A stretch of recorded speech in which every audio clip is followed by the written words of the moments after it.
Hello everybody and welcome back to the Bus Videos YouTube channel. I'm Bus Videos, otherwise known as Ammo Central, depending on what day of the week on what video you're watching. And welcome to Garston Manor on Bowdenham version 5. We're back again, and as you can see, we're not driving a London bus this time. We've done the last couple of videos, and we're London bus focused, and we're looking now at one of the regional bus services. So one of the services that operates on the map, they've split them because it's Kent based now. It used to be Yorkshire, but it's now Kent. They've based quite a lot of TfL London style services, and they've also done quite a lot of regional runs. Now on the map, they're operated by Stagecoach. However, I couldn't resist with the changes to the first South Yorkshire livery that they're going to be launching very soon. We're going to talk about that very shortly. I couldn't resist taking a spin in the current Sheffield Blue, as I absolutely love the livery. And for me personally, as we'll discuss, it is going to be such a shame to see it go. We are driving vehicle SM13NDJ that has since been sold off. It was returned off lease from First South Yorkshire, but during its time there in its last couple of months, it was the Escafeld variation of the Sheffield Blue livery. Now, Escafeld was the original ancient name for Sheffield. I just thought it was just sort of some like reduced name of Ecclesfield. I thought it was a bit strange when they launched it. But they did this branding on 3 of them, 63001, 2 and 3. All of which a couple of months later, including interior refurbishments that they received, all of which a couple of months later were then taken off lease and sold. So the Escafeld branding was the shortest lived branding variation of the Sheffield livery, as when the other street lights from Southampton came up, they got given a totally different brand. So Escafeld was the shortest lived Sheffield branding. So we're going to be taking this on the 437 service today from here to Frodingham Green, I believe it is. So we'll get all of that set up now. Yes, Fobbingham, should we say, not Frodingham, Fobbingham Green. So we'll get the blind all set up. Going to move the bus forward before everybody walks up to me, even though they already have.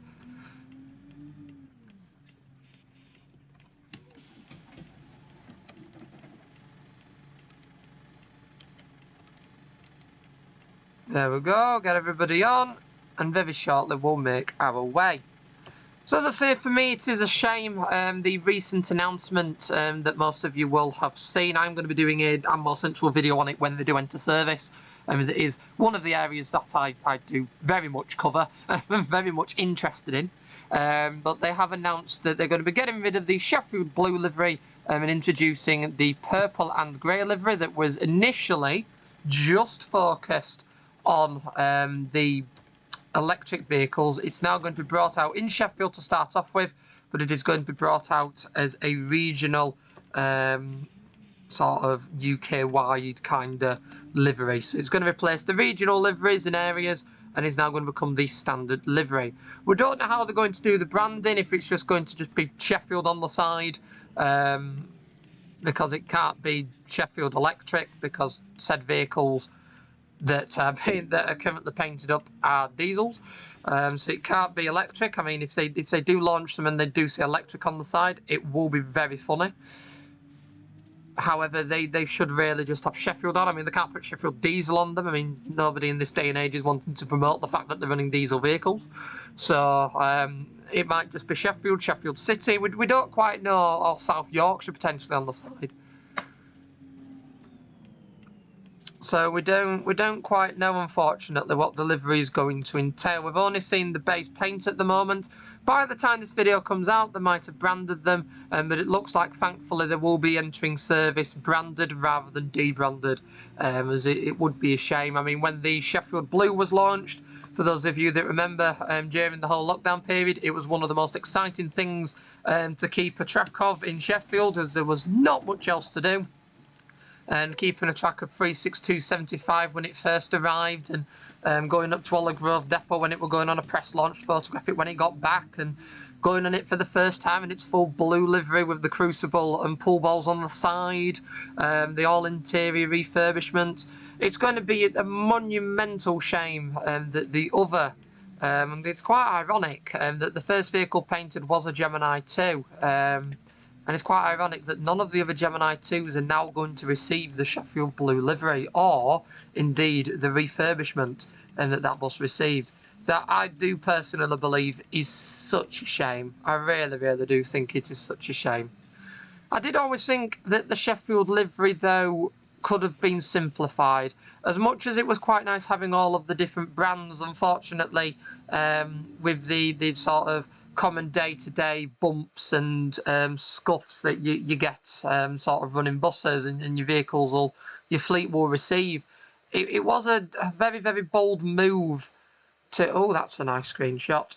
There we go. It was a very bold move to introduce all of the different branding styles that they introduced, where the idea that this was Escafell, this only appeared on 3 street lights that were then withdrawn, and then as a result the branding disappeared. Then they've got 36275 and I think like about 4 or 5 others with pool balls on, different types of vehicles. They've got the Arctic Monkeys sort of logo on the side of a few that I, personal reasons, absolutely loved. There again, only on about sort of 5 or 6 of them, and they were the most common different branding variations. The rest of them are less common. We had Henderson's. That was good as well. And something I will be doing on the Ammo Central channel as we do start to see the new livery launched is I will be continuing, or probably revisiting as a whole, my Sheffield brands video and sort of doing a full video focusing on all of the different brands that were introduced, some of which, like this one that we're driving now, doesn't exist anymore as the vehicles that they branded up and no longer with First South Yorkshire. But I want to sort of do a summary video of all of the different brands that existed and sort of focus on it as a whole, because I think it'd be quite important to document the different brandings, especially as it is just looking like everything is going to go purple and grey now. But as much as I do like purple and grey, I think an area like Halifax, for example, or Huddersfield or Bradford would have potentially benefited from that. I mean, even then, I'll probably take back on Bradford because they have the City of Bradford blue. And it would have been nice to have those liveries, like the purple and grey, like let's say Halifax, to replace the Olympia that they're doing, something like that. Or as I say, York on, I would say, what, diesel buses, but they don't have any diesel buses left at this exact moment in time. So it would have been quite nice to start to standardise it, like with York Street, with Metrodeckers probably, and with Halifax, do it on their fleet if they were going to experiment and do it on diesel fleet. But to get rid of all of the tremendous brands and localised branding that they have in Sheffield that made the operation for passengers feel like it was their buses, to then make it all corporate again, I do think is a step backwards. It is such a shame. I mean, it's entirely understandable because getting the sort of having to rebrand vehicles when they were in bumps and things and have panel replacements was a task and a half, because all the different buses, they were like sort of each brand was at most, I think about 10 buses were in one brand livery, and when you're running a fleet of about 150, 200 buses with all the different brands that you've got running around and all the different liveries, especially at the moment in Sheffield where they have so many different liveried vehicles from all over the place, it does become very, very difficult to sort of make the operation look smart. I mean, at the moment in Sheffield, they have repainted the last of the Southampton City Reds. However, they do still have vehicles in purple bronzestone, the purple bronzestone bus. They've still got vehicles with the pink and fuchsia front. They've got the Olympia. We've got a load of vehicles in the Leeds City General and the Leeds City Experimental Spare livery. They've now got the vehicles in the electric. They've got the vehicles in the First Glasgow with the blue branding front. They've got the vehicles from First Glasgow in the standard urban livery. They've got the vehicle that was painted at Doncaster in the urban livery. They've got all of the Doncaster vehicles. It's just like, it is, the operation at the moment in Sheffield is like Joseph at Technicolor Dreamcoat, with how many different liveries that are currently running around in the city. And I think if it was me, what I'd have probably done is I'd have just simplified the Sheffield livery. I mean, it wouldn't have hurt to just have a number of vehicles in a very, very, very basic, do very similar to what Leeds City did, where just have vehicles in the base blue, not with all of the different branding down the side. I mean, just replace it, I don't know, with like a cream strip down the side, a cream stripe, and make that your standard Sheffield livery. And that would have been fine. That would have been okay, because that would have meant that they could have sustained keeping the livery, that have still had the sort of really stylish blue that we've all sort of come to know and love, and that have still had that. And it would have been a lot easier for maintenance to make the vehicles look smart, and to keep the presentation up, because you're not having to wait ages for McKenna Brothers to come over and get the specific branding sorted. That costs time, it costs money, and it's a vehicle off the road and stuff like that. So it would have been really nice to just standardise. I think standardise the livery and just have a cream stripe down the side. I mean, as I say, I wouldn't have minded. I mean, they did it with the street decks. The street decks that weren't branded up for the 20s, they got just a standard Sheffield blue livery, and then they just seemed to when the Southampton ones came, they all got a specific sort of branding on them. So it was really strange, because it was like, well, the street decks are in spare, because they were going to put all the street decks in the 20s originally. It was going to be a load of Sheffield 20s, and we were expecting that to be the first brand. And then there was going to be another brand introduced, and we were all working towards that. We thought they were going to do like the Nipper 56 or something like that. And we all got really excited, and then changing management and whatever, management restructuring, meant that it just didn't happen, and we've sort of just been coasting along. We've got some vehicles in base blue with no branding. We've got, as I say, all the different branded liveries. I mean, there's still a couple of Steel Link street decks, for goodness sake.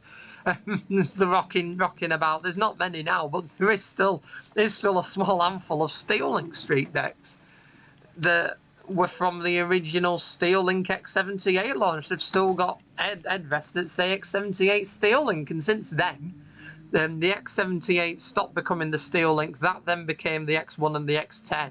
And now the X78 has been withdrawn, the X10's been withdrawn, and then it's X1, 2, and 3. So, and we've had the mainline X78 brand, or what was left of it, in the middle. So it's all changed, and I think what was such a shame about it was the fact that the branding was half done. With a management restructuring, the branding wasn't continued, and I think that was what was the biggest shame about it, is the branding just wasn't finished. I think if you start something, you've really got to finish it. The problem is Sheffield were halfway through a major transition, and it was all looking good, it was looking amazing. I mean, as I say, fleet presentation went through the roof with quality, it was absolutely phenomenal. And it just seems to have gone in the just totally opposite, not wanting me boss, totally opposite direction. That is such a shame. Really is a shame. How are we doing for time? Oh no, it's not. Oh, you're wanting me boss. See, that's why you can't tell if people want your bus or not, because they stand the same. They're standing sort of the same way. Now we're not going to the depot. We're going all the way through.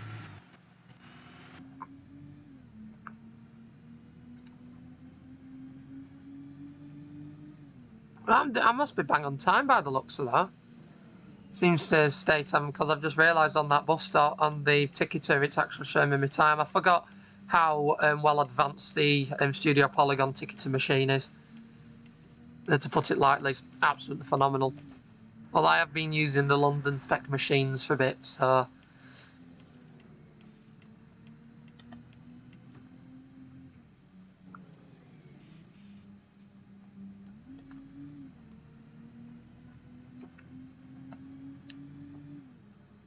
But unfortunately, because of how short-lived these street lights were, the Escafeld ones, I only ever went on one once, and it was absolutely heaving.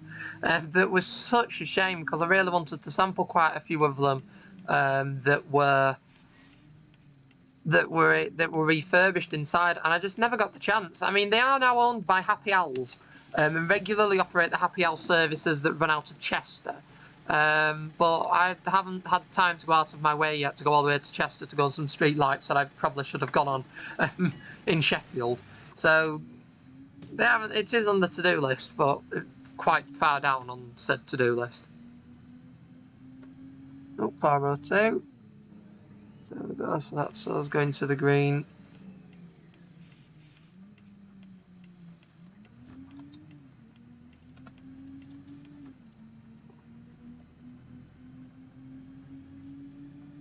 So they do still have street lights with South Yorkshire, with just the earlier variations of the SM13s and SK63s that went. They were the main ones that sort of moved on and went elsewhere. I still need to sample them in Manchester. That is still a video I intend to do in Manchester. They're still running them. I think they're running them predominantly on like the X50s and 150s and sort of local Stockport stuff now, because they were using them on the B network in Bolton when they first launched it while they were waiting for the E200 MMCs. Again, something else I need to cover. All stuff on the to-do list. It's just unfortunately getting time for it at the moment. So I do need to have quite a few Manchester-focused days that I do keep meaning to have, but just haven't had a chance. But I do want to sample some of the X1 South Yorkshire street lights that they are running at Diamond. I really, really want to sample them. So do look out for that as a video very soon. When I get a chance, it will be done. I'm just following this 495.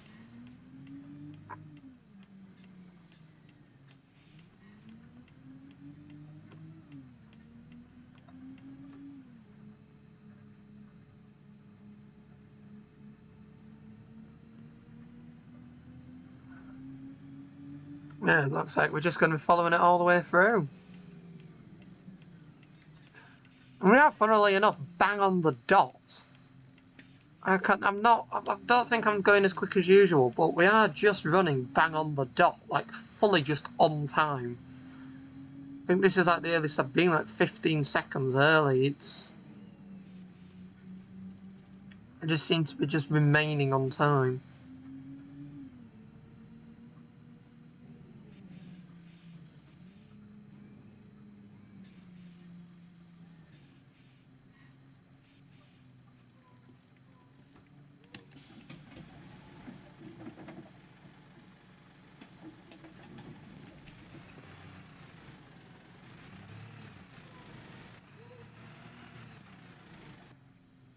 Come on then, pull out, there we go.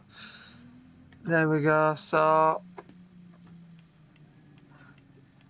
we'll turn right. We're nearly there at the end of this route. As I say, we're still following this 495. I don't quite know why we're following this 495. Although, by the looks of it, thankfully, it's turning off now, so we can actually catch up. Well, we say catch up a little bit of time. We'll probably end up running a couple of minutes early. So,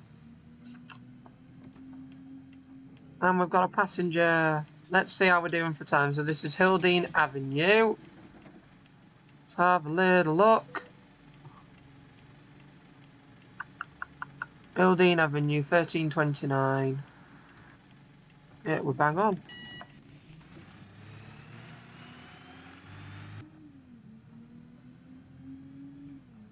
And let's go and stop for a screenshot. The lighting's entirely wrong, so let's keep going.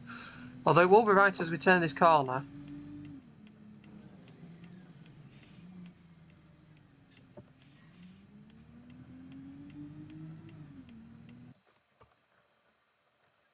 I thought, where is the sun? This is the, that's nowhere where we want it to be. Oh, no, it didn't pause. I pressed the pause button, it didn't pause. Okay, we'll keep going then. Take that as a hint that we're just going to keep going. Well, this is a very tightly timed service, is it? Very tightly timed. Next stop at 31.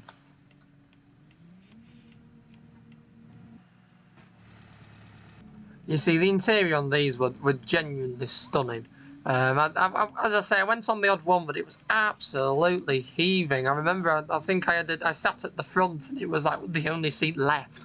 It was absolutely heaving. I think there were 2 buses together going up to Dore from memory. And I remember going on one, and then I think the week after they withdrew them, and they were quite quick. I got photos of them, so that was good. Mostly broken down, but I did get photos of them. That was good. I think I photographed all 3 of them, thankfully, because I was I kept quite up to date. That was a good thing. Kept quite up to date with the vehicle branding and the repaints. At one point, I was photographing the new Sheffield repaints, sort of the day or the second day of them out if they'd been on Rotherham's on the first day. And I was sort of spending like Saturday, Sunday mornings looking at suncalc.net to sort of find good sunspots. I'm absolutely 100% looking forward to doing that again very soon. Really, I'm looking forward to doing that because it was so fun. And that's why I don't particularly mind a new livery being launched. I mean, as much as I do genuinely love the Sheffield Blue, really do wholeheartedly love the Sheffield Blue. For the sake of keeping me entertained photographing with the camera out on Saturday and Sunday mornings in lovely sunlight, I will enjoy that again. I mean, it used to be really fun, and I will enjoy doing it again. Oh, we got the fan going off. It's 63001 realism. That's what this is. It's been realistic is the bus. It understands which vehicle it's recreating. That and the fact I'm not the slowest driver in the world when it comes to driving on OMSI.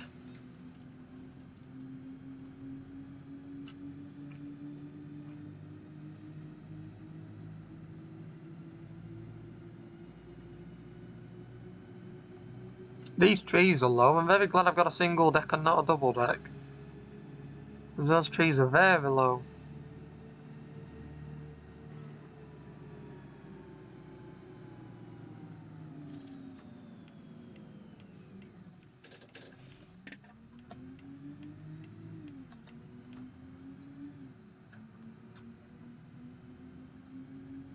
It will take a while though for all of the Sheffield Blue to disappear. I mean, the idea initially was to get rid of all the Olympia, and there's still quite a lot of vehicles running around in Olympia livery in Sheffield, some of which are only like the Glasgow vehicles, for example. The reason they haven't been painted into anything is because on the sort of main front they are only temporary, because they've only replaced slightly older B9s, so most of them are in essence only seen as temporary additions. That's why there's not much need to paint them.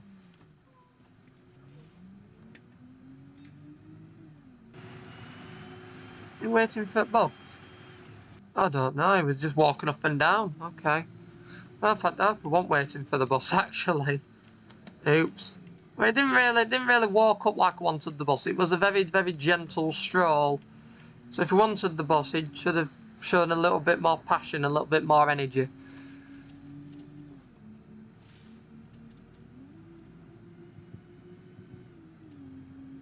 There we go, like that. Clearly walking towards the bus as I show up, and they're right at the door, and they've swapped. The identical twins have swapped. One of them walked from the ground, one of them is just immersed into the ground. different contrast. I do genuinely still need to get the Enviro 200 enhancement pack. I will probably sort that at the end of this video once I've filmed it, because I do need to sort out the vehicles running about, really.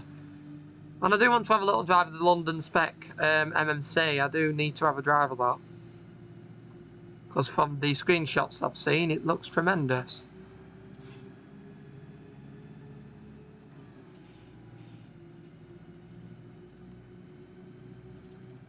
Oh, this is nice, is this? Oh, boulders. Well, we say boulders. I can't see any boulders that are going to cause me an issue. Oh, this is lovely. Again, this is one of the routes I don't think I ever drove in the original version 4 of Bowdenham. I don't think I ever did.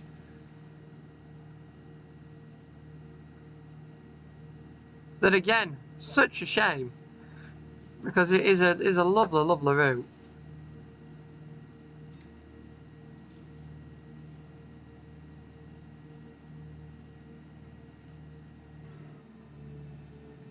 And the street light seems to be coping quite nicely on it. It's also good.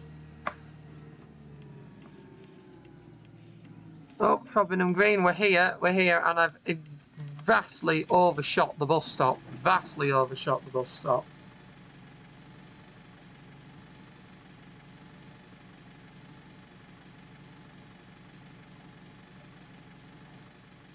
So there we go. So that's everybody off the bus. So we'll go around and park it up on the layover. And hopefully there's a bit of sunlight. Now, this looks... Yes, this is the terminus I remember. This is the one I remember. I remember setting off from here. I don't think I ever completed a video from here, but I do remember setting off from here because it used to be the other way around. Oh, tremendous. It's good to be back here. We ended up 5 minutes, pretty much 5 minutes early here, but hey-ho, these things happen.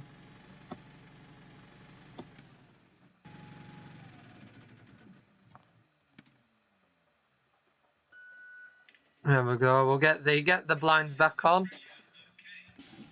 But yeah, that was the 437. I thoroughly enjoyed that run. Really, really nice route. And as I say, it was lovely to have a chat about what's going on in Sheffield and South Yorkshire. As I say, do go and check out the Ammo Central channel. There's already a Brands video quite early on with the Brands introduction. We're talking quite a couple of years ago when they first started launching the Sheffield Blue and Cream. So do go and check out that video and do subscribe to the channel so you don't miss out on my content that I will be doing around an updated Sheffield Brands summary and the new Sheffield Purple and Grey livery. But for now, I do hope you have enjoyed this video. If you haven't, do be sure to subscribe to the Ammo Bus Videos YouTube channel for more content like this from the simulation section with videos up to twice a week on the OMSI 2 side, as well as an archive of over 6,000 backseated engine-focused public transport videos from the UK and beyond. With buses, trams, trains and more, there's something on there for everyone, with an additional 21 of those videos added every single week. Do make sure you like the video if you have enjoyed it so I know to film more like this, and subscribe if you haven't already so you don't miss out on all of that exciting stuff. Once again, I'd like to thank you all for watching. I really hope you've enjoyed this one, and I will see you all in the next video. Bye for now. Bye.